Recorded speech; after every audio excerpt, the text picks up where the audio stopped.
everyone. My name is Rashawn Sample, Executive Director of the Union Miles Development Corporation. Thank you for coming today to the community visioning process. Your input is extremely important to move the community forward. And today, your voices will be heard. The information that you provide to us will be taken in deep, deep consideration. We thank you for being here today, and I'm so ecstatic that all of you are here. Haven't seen your faces in a long time. You're really, really filled up the room. Again, thank you for being here today, and we're going to move this community forward. We know what the neighborhood used to be, what it is now, what it can be, and it has so much great potential, and we need to get it to where it used to be, but even better. So again, thank you for being here, and this is one of many meetings that will be held for the Union Miles and the Mount Pleasant Community Visioning process. Thank you. I'm Nicholas Perry, and I'm the Executive Director here at Mount Pleasant Now Development Corporation. We welcome each and every one of you here. If this is the first time you've been here, welcome. And if this is another time you've been here, welcome back. We've been here now going on 22 years, believe it or not. Mount Pleasant Now Development Corporation has been in business for 34 years. We are very excited for what the future holds. We want to thank you all for being a part of this. And this is all about change. And it's really all about you. What you as a neighborhood, what you as a community, and what you as a people want to see this Southeast looking like in the future.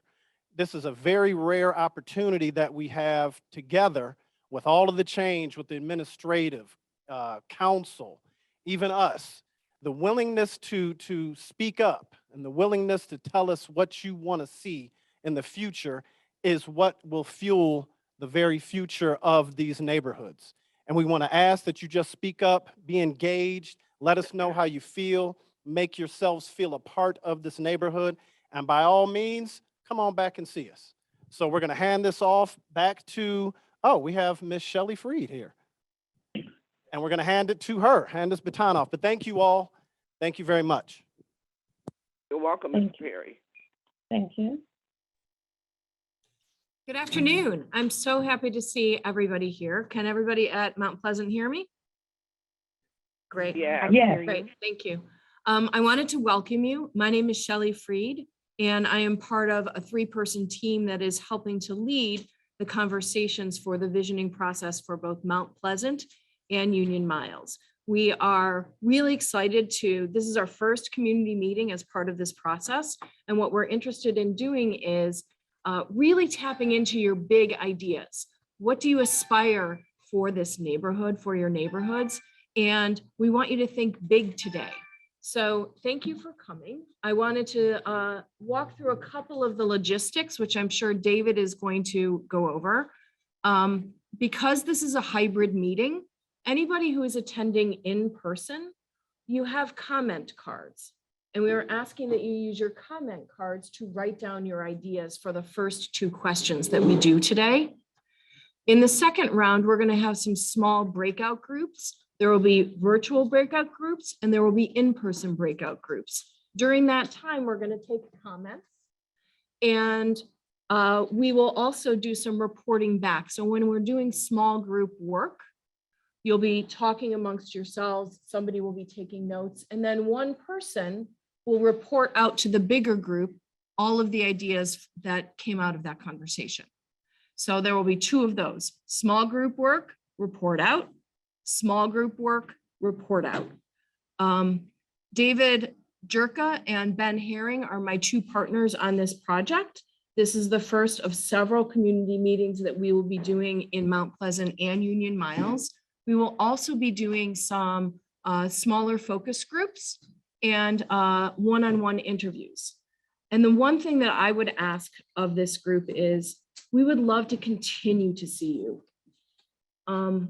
This is a lot of work and a lot of excitement for these neighborhoods. And in order for all of us to be successful and for us to achieve the vision that you create here today, we need you to keep coming and bring your friends and bring your family and help us do this work. Okay, I'm going to hand this off to Ben Herring right now over at the Mount Pleasant office, and he's going to walk you through a couple of maps so that we can just get a visual understanding of how Union Miles and Mount Pleasant sit next to one another. So thank you so much. And I think as Shelley said, we're ready to hand it off to Ben at at Mount Pleasant now. Live. Thanks, Ben. There we are. Thank you much, guys. Cool. Thank you, everybody. My name is Clifford Benjamin Herring. I'm with Page Studio as a member of the design team as well as the consultant team for this project. The image you see here is a general overview of the work area that we're working in. But to be more specific, this is actually a description of the CDC work areas. And so the next few slides we'll go through will help distinguish what the wards are versus the communities as they're presently defined, as well as the CDC's service areas. So this next slide here is showing the wards. And so you'll see Joe Jones, Kevin Bishop, let me go ahead, Deborah Gray and Blaine Griffin off to the right. Yeah, if you could just move the images there. Thank you, sir. And those are obviously expressed in Ward 6, 4, all right, 6, 4, 2, and 1. Next slide.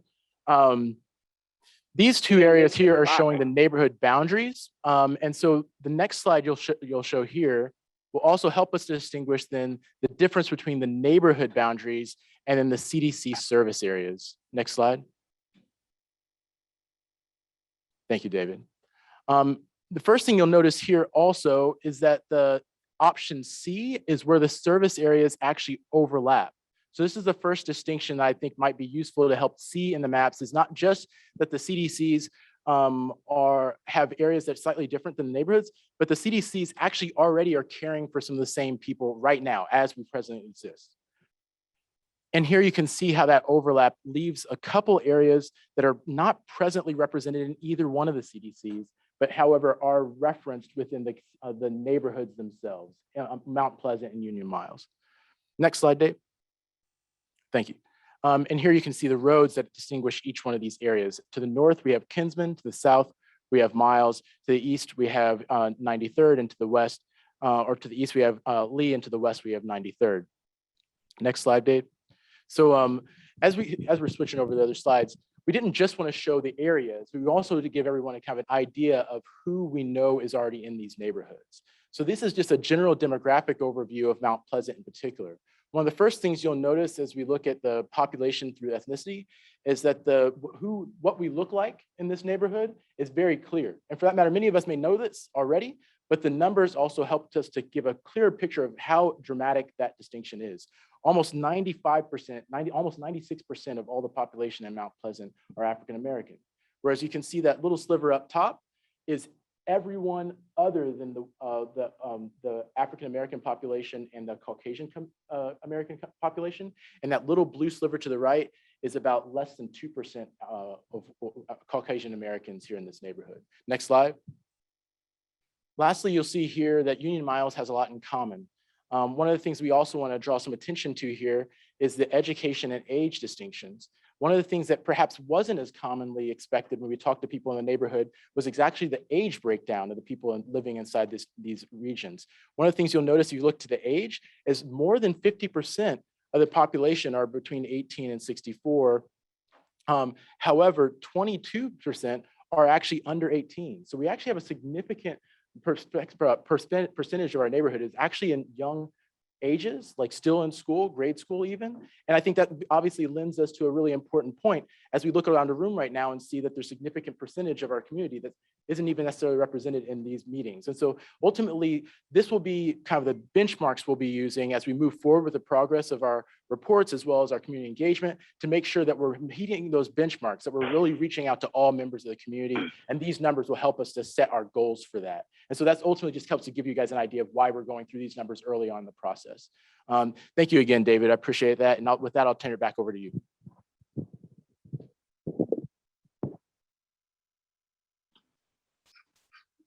All right. Thanks so much, Ben. I'm really excited actually right here, and I appreciate everybody sticking through the technology issues here today. We actually have a bigger turnout here. You can't see us. We don't have the camera that you all have in your space. But we have about over 25 people in this space here today, more than expected. So I'm really excited to see the turnout. So again, as Shelley said, my name is David Zherka, and I'm happy to be one of the members of the project team here today, live at Union Miles at the Killingsworth Meeting Place.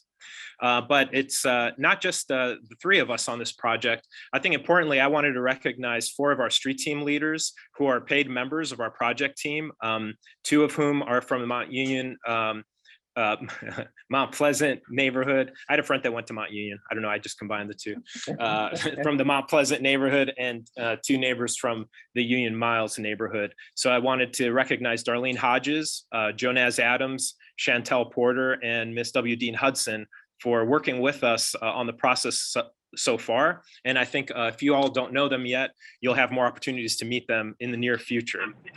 So again, thank you for your time and commitment to the project. So I wanted to share with all of you an overview on what's happening, like what are we doing, what are we planning to do, what's the engagement actions. So as part of the engagement work, this is really the kickoff for the public engagement part of the process. We kind of started in January just doing background information at the top level. If you can see it on the screen, there's about 5 stages to this work. There's level setting, trying to understand what's currently happening in the neighborhood. And the second part here is this very important part of community voices, gathering what's the voice of the community, what are the priorities that you all have. Some of the things that are important, you all have already said. We recognize that you've had public meetings in the past and you've had priorities shared, and now you just want someone to do those things. You just want to get them done. Like, can you just take action already? We don't need to talk anymore. But then there might be some things that are important to share today. Maybe things have changed since last time there's a public session. We know with the new administration, with new council members, that's a great opportunity to kind of reassess what the priorities are. And then also with funding that might be coming, from the federal government, probably coming, that's also an opportunity to reassess what are those priority projects. So that's why it's so important to hear from all of you here today, and in the future for future public meetings. So going forward, after we start hearing some of your priorities, we're going to start visioning, looking at what's that future state, what do you want that neighborhood to look like in the future? And then from that, we're going to pull together recommendations that again are grounded in your voices and your priorities to then create like a final document, final recommendations. So as part of that process, in order to get to all that work, we have a work group. And Shelley talked a little bit about the work group from the beginning, but that involves staff from Union Miles, staff from Mount Pleasant Now, board members from both of those organizations, and also Cleveland Neighborhood Progress. But that's really to just help set the stage for the voices and the priorities coming from all of you. We're going to have several work group meetings with all of them and processing all the feedback that we hear from you. We also have stakeholder interviews and focus groups. This is something I'm really excited about getting started here soon. Focus groups with youth, with educators, with teachers in the neighborhood. And then we might hear from all of you today some other ideas for that. Street team actions. So working with our street team leaders to help us get the word out, to engage more community members. And then we also have a community survey. I know some of you may have already taken it. It's available on our website right now. So I hope that after this meeting today, you'll all check it out. Go to the website. It's MySoutheast.org. It's available there. It's not too long. It's pretty short. So that's another way that you can provide your feedback and have it written and documented so that we make sure we hear from you. And then maybe most importantly, at the very bottom there, you see these public sessions. So today we're in March. So that's just the first public session that we're having. And then we'll have another one maybe in a month or 2 out so that we can, again, show you what we heard from you, process all the data, and ask you if you think that what we're saying aligns with what you all have said. So again, the point is there's multiple ways for all of you to contribute and get involved. And this is just kind of the beginning of that. So with that being said, let's get into one of the first questions that if you're in person, you have a handout there. So that's printed for you. So you can write your responses on that paper, as Shelley mentioned, and then we'll collect it from you at the end of this process. And we're going to type it out and make sure that all of these comments are documented and part of our work. But if you're online and joining us via Zoom, or if you're joining us by phone, feel free to raise your hand if you're virtual, or if you want to in the chat, write what names do you use to describe where you live. We're really interested in hearing from you. How do you define your neighborhood? What do you call it? So go ahead. Hopefully that makes sense. What names do you use to describe where you live? Go ahead and put it in the chat, and we're documenting all of this so that we'll have it available. All right, I see people already coming in the chat. Ward 2, and I'm going to read these all loud. Okay, so if you're in the room here, again, you have it documented, so we'll have it and we'll share it. But I'm going to read out to everybody else here in this space what we're hearing from people online. So people are saying Union Miles, MLK, Union Miles, Ward 2. That's really interesting. Thanks everybody for sharing in the chat. Appreciate it. So I think some of the things that Ben was sharing in the maps, as he said, there's ward definitions, there's neighborhood boundaries. Some people refer to it by the street name. I see Ward 2, Mount Pleasant. This is great. Kinsman, East 93rd. Okay, so Myra, hey, what's up, Myra? I know who that is, representing from Kinsman and East 93rd. Thanks for joining us. So already, just thinking geographically, this is a pretty widespread across our project area. Mount Pleasant, again from Chandra, thank you. Okay, is anybody that's on calling in by phone, would you like to share? And we're going to try to manage this, have like in another minute, just share by audio who you're representing, or what name do you give to your neighborhood? I would like to give you. Go I'd ahead. like to give you the Union Miles, specifically the Jesse Avenue. All right, Union Mile, specifically Jesse Avenue. All right, thank you. Yes. I also see. I am W&L Ezekiel. Thank you. And I also see in the chat 4th Police District and Mount Pleasant again. Thank you. Okay, another commenter, please go ahead. I didn't hear that. East 100th Street, off Miles. Okay, so Can you off hear me? Miles, which street was it? East 100th Street. East 100th Street. All right, Yeah. thank you. Okay, I'd like to see, this is Irene Gray. Hi, Irene. Hello there. Welcome to Mount Pleasant, a sign that says, welcome to Mount Pleasant. Welcome to Mount Pleasant. Sorry, I'm trying to read off the names, but some of them are just the phone number, so that's why I can't read off your name. But thank you. Welcome to Mount Pleasant. Excellent. Luke Easter Park area as well. All right, thank you. That's really great. And those of you that want to continue sharing in the chat, and we'll have that documented. But now we'll move on to the next question. This is really interesting. I'm glad to see that we have like a wide range from Mount Pleasant, Union Miles, multiple wards represented. Jesse Avenue. Jesse Avenue. Yes, thank you. All right, next question here. Hopefully you can see it on screen. And if you're on your phone, the next question that we have up is, what do you like most about the Mount Pleasant and Union Miles neighborhoods? So again, feel free to share it in the chat, and I'll share it with those of us that aren't on the Zoom session. But hold off on speaking for a second so we can get them in the chat. Okay. All right, we got another comment here. Pastor Willie Ward from Ward 2, Union Miles, Miles Avenue. Okay, interesting. So again, people that define their neighborhood by the road, by Miles Avenue. It's not just the neighborhood name. Okay, what do you love about, what do you like most about Mount Pleasant and Union Miles? So one thing we heard was love my street. All right, Zone 6, Zone 8, it's the police term for the area. There are more homeowners. So that was another comment that we heard. So I'm going to see it in our, go ahead. Okay, the homeowners versus Jesse Avenue, again, are very concerned about the appearance of their home. We're very concerned about the noise, how the kids are just taking over as far as shooting guns just to be doing it. Yeah. We are very concerned about that. So very concerned about the noise and guns. So I think, in this room, that's something that I'm sure people recognize as well as a concern. So what we're hearing, access to freeway. So I'm reading the chat again for everybody here. The Harvard Square, East 136th Street, the recent updates to the roads. Thank you for those comments, everybody. That's really good. I'm going to ask here in the Union Miles at Killingsworth, does anyone want to share their comment? And I'll share it with the folks on Zoom for you. Anybody have something that you like about your neighborhood? My neighbors. So for all of you that are online, I'm just kind of playing the relay here between folks that are in person and online. They said my neighbors, and we just saw that up on screen that popped up. AJ Rickoff School. Excellent. All right, these are really great. This is really great feedback. Thanks, you guys.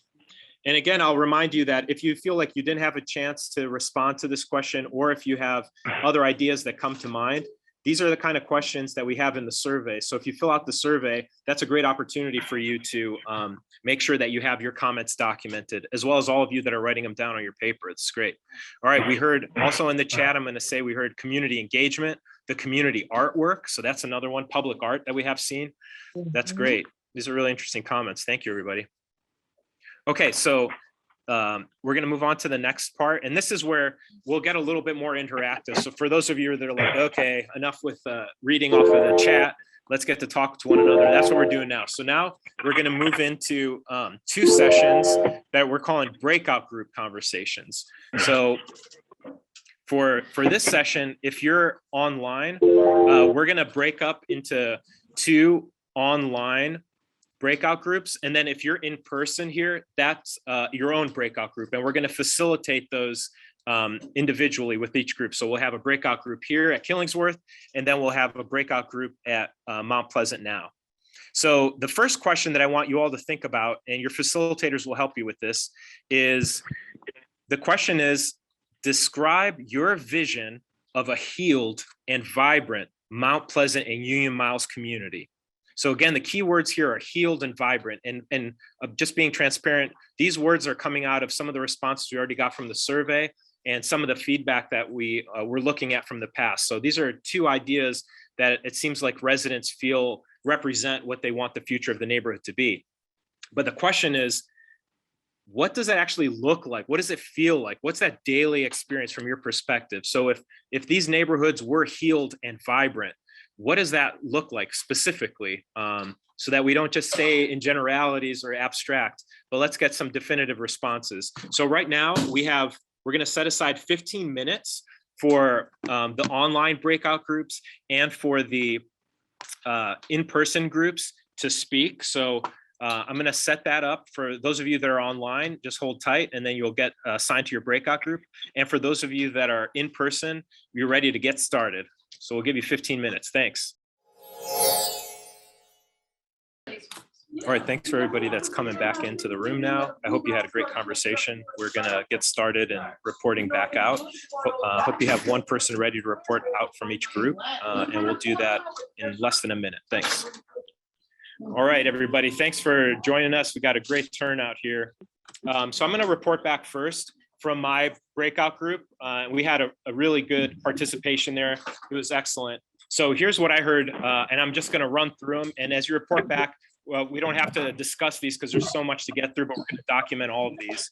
So I heard, in response to the question, what's a healed and vibrant community? The need for economic development, clean streets, responsive police, no abandoned houses, a real agenda and real movement for the Mount Pleasant now, a need to have both of the CDCs strong and visibly supporting these initiatives that the community are asking for. We need more greenery in our community, a place to sit down at a coffee shop, a grocery store with things I actually want and need, fireworks that aren't going off for more than 3 months out of the year, but just during 4th of July, but I don't need to hear it all year. And then going on to peace and quiet, just having a space where you can hear yourself think at times. Police foot patrols, gas stations where there isn't so much loitering and feeling uncomfortable just walking into the gas station. Litter and trash came up a few times from different people, so I need to deal with that. There's an individual that said they go to church in the Mount Pleasant area, and what they want is more unification along Kinsman, along the streetscape. So they said planters like their church is doing, but we want to see that along the whole corridor, not just at 1 or 2 locations, right? And like in the suburbs, so you go to the suburbs and you see a continuous green space, they want to have things along those lines in the neighborhood. Dollar stores, some of which look like it's a garbage dump, but we want those to be better maintained. We want to see new businesses in Mount Pleasant. We want to be proud of it, and we want visitors that come in to be proud of what they see as well. Renovations for the interior at Zelma George Rec Center. And another person said when they think of vibrant, they think of visually alluring, something that's appealing to the eyes. So we have to, they really like that idea of flowers or landscaping that are visually appealing. Police can't be everywhere. So there is a responsibility on all of our parts to do our part to support the needs for safety. An individual said, like, they're afraid to sit on their front porch right now. So that's going to be a real priority. And it's something that's very important for him. Lastly, more ward meetings or more small group or block club, street club meetings where people can meet with one another and work together towards these goals. We want business owners who don't live in the neighborhood to be a part of this process, to be involved, because sometimes they're not, they don't know what they can do, or maybe they're not supporting these goals, but they need to be a part of the work. The participation needs to be also from elected officials that can kind of represent the entire community. So we just want to see more coordination between our elected officials to help support this work. And then lastly, also need off-street parking during snow days. So if you can't park your car on the street during the snow bans, can we coordinate with places where maybe they have a big parking lot that residents can park their cars during that time? All right, thank you so much for those comments. That's again from my group. There was I had over 2 pages of comments. So we're going to go now to Ben, and I think you're in the other group. So go ahead and take it away, Ben. Hey, thanks, Dave. Thanks for that. Cool. So we actually had a really lively conversation, and so I'll be in a similar position where it'll be hard to summarize everything we've went over. But as David has put, we actually had multiple note takers, and so we'll be actually gathering those notes and putting those together for everyone's record. But as a kind of a general kind of overview, there are a couple themes that did come up very quickly. That one, for certainly, was very clear that a healthy and safe neighborhood, or a healthy neighborhood and a vibrant neighborhood, needs to be safe. But safe on multiple levels. And this was, I think, one of the points that I thought was particularly interesting, is that we had some people who were mentioning safety as a communal interest, and others who were mentioning safety on a personal level. So you might think of not just the nature of like how you feel as an individual going to a shop, like whether or not I can leave my laptop sitting down somewhere while I go to the restroom, but also feeling like a certain level of safety when you're in your home with your family. Another expression of this, that was another kind of a theme that I thought was interesting, was kind of like a sense of intentionality. So someone actually, I think it stumbled through this a little bit at first, and then as they kind of externally processed it, it actually became very clear to all of us that the idea of like safety in the shop is only one quality of what you experience in the coffee shop. But you also have there's like the sense of arrival. Like, are these shops kind of created in a way that they feel like they're part of an intentional community, that you feel like you've arrived somewhere? There's like a vibrant place that you can recognize, you can tell other people about, and they know what you're talking about. And this led into, I think, another interesting kind of dichotomy as it related to like community and individual interest, was Mr. James Jones, and specifically was talking about even like shared resources, like shared power systems. Shayla then kind of stood with that to also even talk about a certain sense of ownership, that like people should be able to believe that when they come into their community, that they have like right to be there, but also in some ways an authority about being there, that this is my neighborhood. And if someone comes in and does something to the places that I own and I participate in, then I can say something about it and effects will be changed. Another thing I thought that was really interesting in this kind of general theme about communal and individual interests was education, that people talked about tutoring, and that obviously is something that benefits everyone as a community, but it's experience as an individual, that as we educate each one of ourselves individually, that we also see the community rise and become more vibrant and healthy. And so yeah, those are some big overviews. There are also some conversations and points about networks and resourcing, how we distribute these resources once we establish them. I think that was really important. Also, even how we use different language. Like, for example, what is a gang? It's like a group of friends. We call them a gang because of the bad things they're doing, right? But it's not wrong to have small, tight groups of friends. We need to educate them and turn those gangs into like positive resources. People who are already strongly connected with other organizations and even informal groups of their own making, just giving them the resources and education they need to do the right things. So yeah, thank you again, David. I'll turn it back to you. Appreciate you guys. Thank you. Okay, Ben, do you want the representative from the Mount Pleasant Now location in person to report back? Yeah, that would be. Okay, go ahead. Yeah, David, it's thanks, me. Nick. No problem. So again, we had a lot of overlaps, and I'll just kind of start from the top and work our way down. Safety is a huge issue here. Again, we're talking about from a pedestrian standpoint, along with just overall crime. Here on this main corridor of Kinsman, we'd like to see much more traffic control and much more enforcement, whether we use the addition of state troopers to help slow some of this traffic down, or just having more police out there to just try to slow down the traffic. Also talk about changing the flow of traffic, maybe cutting down to one lane or adding more parking that can kind of change how traffic flows. We also want to talk about how the overall look of the neighborhood by putting more garbage cans out on the main streets so people just won't throw garbage. Just overall cleanliness, cutting down on the amount of loitering that happens. Really having more code enforcement, whether it's your building codes, housing codes, or even the health department coming out and helping with some of this code enforcement. We want to see more greenery, trees. Again, I heard mentioned earlier about the suburban look. That's what we want over here in this neighborhood, more trees, more flowers, better curb appeal. And through that, you know, it can attract more affordable housing. But that's not just for the residential. We want to keep well-kept housing, but also work on the overall storefront appearances with what this Kinsman and Union corridors look like. And then bring back more community engagement by increasing the street clubs. That's kind of been a lost art that has happened. That way, people can communicate and have more discussions like we're having now.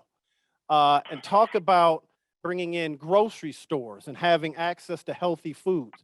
Without a question, we are a food desert over here. Most people get their food and snacks from the gas station or dollar stores. We want to be able to attract small businesses and even franchises. You know, instead of having to drive a couple of miles just to get some coffee, you know, we'd like to see some coffee, you know, places down here as well. And we also want to help with youth engagement. We want to increase some of the summer programs that are available for kids so we can get them off the street, help them with youth employment, and increase the YOU presence here. And overall community education. A lot of times people don't look at the psychology of a neighborhood and trying to educate how the neighborhood thinks and functions and wants to change how we all move together as one. And also talk about some of the community enhancements. Again, what's accessible here in the community? What does the community need? How do we get access to those?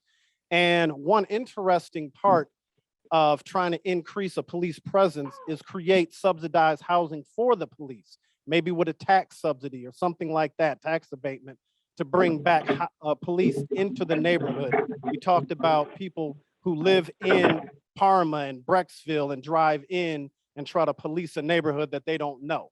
So a lot of these things are kind of a ripple effect. If you deal with the safety issues, then all else can probably fall into place. But I think overall right now, that gives us a good foundation of what this neighborhood, what they want it to look like. Back to you, Dave.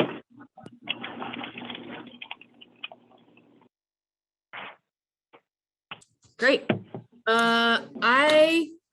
I would say that we all have a lot of common themes here. We talked about safety. We talked a lot about the cleanliness of the neighborhoods.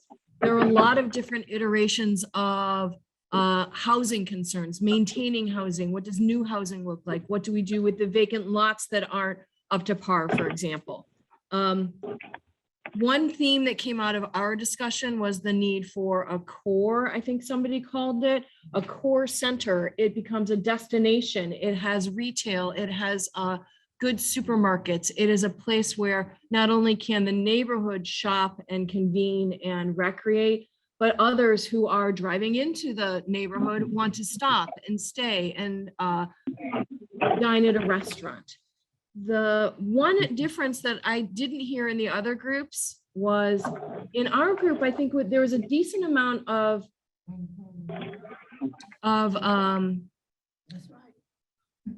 really the need to work together, that there are lots of different interests and lots of different really good pieces of work that need to be done and can be done in these neighborhoods.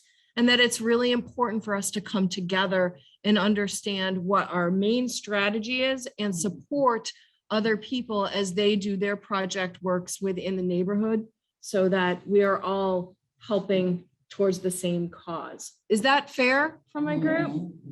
The one last thing is I think that it's really critical that the neighborhoods feel and be heard by their elected officials and by other institutions across the landscape. We heard about that as well. That's what I have. Thank you.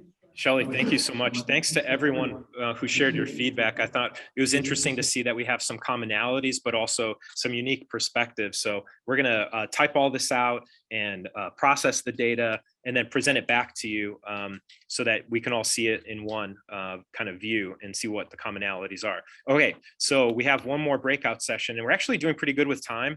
We expected it's going to take us a little bit to kind of work through it, but boy, so much great feedback there. Our second breakout question, similar to the first one, will be even better now in the second time around. It's coming up on screen.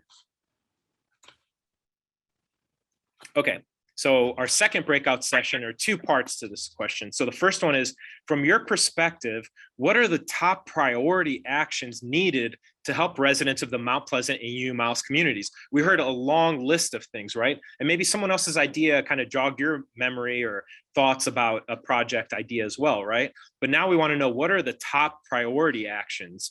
And we also just keep in mind, do you think the priorities for each neighborhood are different or similar? Are things very similar, or are there any unique kind of challenges to each of the neighborhoods? We're interested in that too. But again, the main thing I want you to think about now and discuss for, and again, 15 minutes, and again, we're good on time.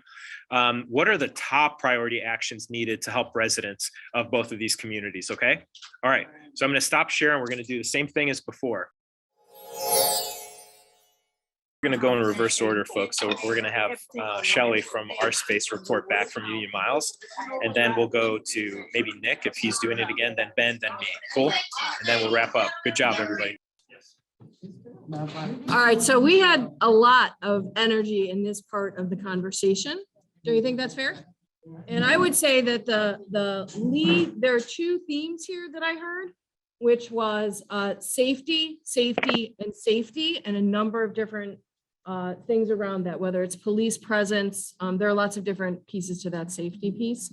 The need to maintain what we have, to really make a commitment to the housing stock that currently exists. And I think we also, the main theme was we need financial support. We need the finances to make all of this happen. And that's the number one thing. We need the money to pay for all of these things. Is that fair, group? All right, everybody, thanks. Thank you so much, Shelley. I think we're ready for the next group. So this is maybe Nick from Mount Pleasant now. Got it. Can you hear me, Dave? All right. Same theme, but we did it in kind of a different, more unique style. We wanted to create a team that can talk about some of the things that are top priorities, which again are safety, overall educating the community, cleanliness, workforce development, and in order to make this engine go, we got to have fuel, and that fuel is funding. Now, one of the common themes in this discussion was, if we're going to talk about working together as two neighborhoods, we got to make sure that each of us is strong enough to come together and talk about working through some of the trust issues overall, just from a individual standpoint, with the politicians, funders, just overall. But again, you start with discussions like this today. Is that it, yo? Okay. That's it, Dave.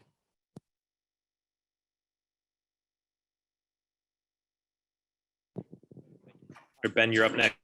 Yes, sir. Yes, sir. Thank you again, Dave. Thank you. So yeah, in terms of our conversation, we kind of benchmarked the conversation, starting by talking about safety. A number of people in the last session mentioned safety. And so we kind of started that. It's like, what's above and below? Is there anything more important than safety, anything less important, just as a starting point? And so out of that, like one of the questions I think that came up immediately was the condition of not just thinking about safety in these kind of like pedestrian experiences, like on the streets and our neighborhoods, but also in like urgent care medical facilities, like actually thinking about like our senior citizens as well. Another thing was like the different levels of safety. So like they talked about the nature of like have a, safe physical experiences, like safe from violence, but then also we talked about like living wages, job training, like safety for like the sustainability of our lives, feeling comfortable that we can hold on. Moreover, we added the kind of subject of mental health that needs to be addressed, that especially in these last 2 years, we've had those spikes really significant, having more resources for those kinds of things. That's also a quality of safety. And so I thought that was a big theme to just pick up that every one of these terms that we use has a deep well of knowledge underneath it and kind of different ways in which we can articulate that. And that's also part of having a successful plan. Next, we also kind of went into the kind of another kind of theme here, was talking about the nature that we're kind of a small, big city, that there's a way in which, like, if you stay in Cleveland long enough, you can know somebody on all corners of the city. But at the same time, it's big enough that, you know, like, it still has a reputation. Like, if you go anywhere in the United States, people know the name of Cleveland, you know, thank you, LeBron James. And so like, and then also for that matter, another thing that came out of that was some questions about what like shouldn't be the case. And so this one I thought was really interesting, and it was subtle. It kind of took us a while to arrive here, but it was basically kind of dealing with the subject of how we handle like the differences between the communities. So like, for example, that second question was asking like, how would we respond to the first question differently in Union Miles than we would in Mount Pleasant? And I thought it was actually a really clever response that one of our community members said, was that we shouldn't have to think differently. We shouldn't have to think differently about these communities any differently we think about any other community throughout the Cleveland, but perhaps maybe even throughout other communities outside of our city. That we shouldn't have to think of ourselves as under-resourced, and so we got to, you know, operate differently. Rather, I thought that was really clever, that in the best case scenario, there should be no difference. But we know that there's a history of us being underserved in this neighborhood, that there are differences. And one of the things that came out of that was also like a certain specific point here by Mr. Jones, was that we need microfinance opportunities, that we need loans that are available to general community members for small projects, things for our homes, things that oftentimes the banks aren't even looking to try to be very interested in because they're not high interest rate opportunities. So like think about those practical sides too was one of our themes. So with that, I'll turn it back to you, Dave. Thank you guys for everyone for listening to that. I really appreciated the time that our participants had. I wish I could have summarized even more than what they said. All right, so wrapping up here. Thanks, everybody. This is the last group here that I led. Again, really great ideas. The first one was there's a need for a city grant or allotments for each resident in the wards for homeowner repair, maybe $5,000 each or something, a significant amount that help people repair their homes. Particularly for seniors. Also, the point was made that there's the Cleveland Clinic, Metro hospitals, but no medical facility in our neighborhood. Why not? Another point was no pet stores or vet hospitals or dog parks, but a lot of people have pets, particularly seniors in the neighborhood. Someone mentioned that their parents live in Cleveland Heights, and there they can just go to City Hall and get a very low interest loan or support for home repair. So can we investigate that example? There's also a point about children should be first. So looking at Zelma George Rec Center could be a priority, or making sure that the libraries nearby feel safe so that kids don't have that stress of going to places for their education. We also need more community meetings with families, particularly with parents, so parents can learn from one another and work together. In the Union Miles area, there's a need to get more contractors or plumbers unions to have apprentice programs and help youth that may not go to college to get into trade schools. And the one person gave an example, their son didn't have a degree, but they received their CNC license, and that was a successful experience for them.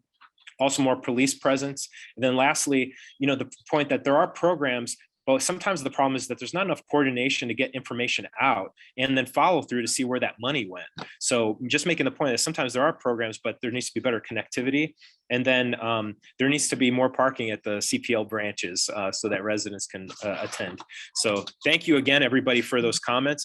Look, I think we're now 4 minutes behind schedule, which really is not too bad. And then what we have now is just to give you the next steps real quick so that everybody's aware. And in our work, we have a few things we wanted to share for next steps. One, take the community survey to share your voice. Just go to MySoutheast.com. We're going to have more information available up there for you. So join that engagement list if you haven't already. That's tab at the top, and we'll get your contact info. We have focus groups with local teachers and youth and other community stakeholders that we heard from you today, which are great ideas. So we're going to meet with more of you. And then again, if you join that engagement list, or if you gave us your contact info today, we'll make sure you hear about the next public meeting. So we're going to learn from what happened today. And, you know, it was a hybrid presentation today. and we were online and in person, but I think we got a ton of feedback, and I think that's what's most important, that a lot of people share their voices today.